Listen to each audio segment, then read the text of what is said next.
First, casually shifting his eyes to make sure no one was taking notice of him, Duel slid the drawstrings of the bag open slightly and peered down into its shadowed mouth. All he could see were pressed yellowtail petals and bits of the dried roots of some shrub that, when crushed up, Ormok had informed him, were leaked in digestion. Duel risked loosening the sack end a little more and poked a finger inside. While he prodded the debris of his pocket around, the thought that he might have somehow lost it brought a dumb relief. But his nails scraped over a hard edge, and the touch brought with it a sudden gravity and a smacking realization of his naivete. Still, without seeing it, Duel rubbed the stone with the tip of his finger until he could discern the rough shape of carved legs. Tracing his way up the length of the edged figure, he found its torso, its two arms holding spear and shield tight in its small body. He stopped at the head. There, his finger pressed down, trying to feel the details of its face, its rigid, lipless, chipped mouth, the shallow insets of its eyes. He felt this toy warrior and saw the face of the boy to whom it belonged, the boy he had found lying pierced through the lung outside his ransacked home. Duel could still see him crumpled beside his father's spear, the stone soldier clutched tight to his breast while his farm burned behind him. Was that what he wanted, Duel wondered, to be a soldier?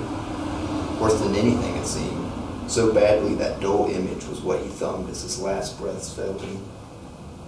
Is that how he imagined himself? Why he grabbed the outlawed weapon his father kept hidden, instead of watching like most as a few fawn goats were taken, and grain stripped and measured from the field he had tended?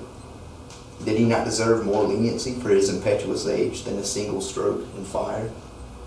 The boy's house was nearly ash when Duel had found him, a sure sign that there had been struggle. Duel recalled, gaping with wonder at a boy whose innocence he had never known, except that last stark gesture that had made him for an instant revile his own king.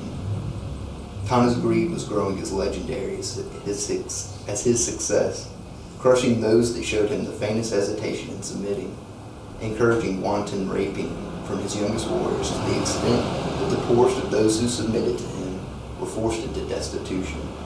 So it became that the only option peasants had to pay their debts was a servility falsely modeled on salvation.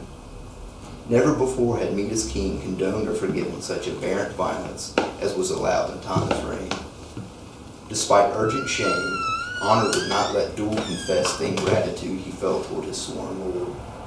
A guilt he did not think belonged to him sank into him all the same. And Duel remembered how fiercely the boy seemed to grasp the stone soldier, but how feebly his corpse had given it up. He had taken it without knowing why. Even as he stood among his kinsmen and comrades, wallowing self-satisfied in the triumph of their amassing display of meal and metal, Duel could not admit that he had taken it to remember that boy, and what confusion he had felt standing over his huddled little carcass. For the moment, he could not completely understand that he had collected the boy into pocket, a ponderous token of his shame.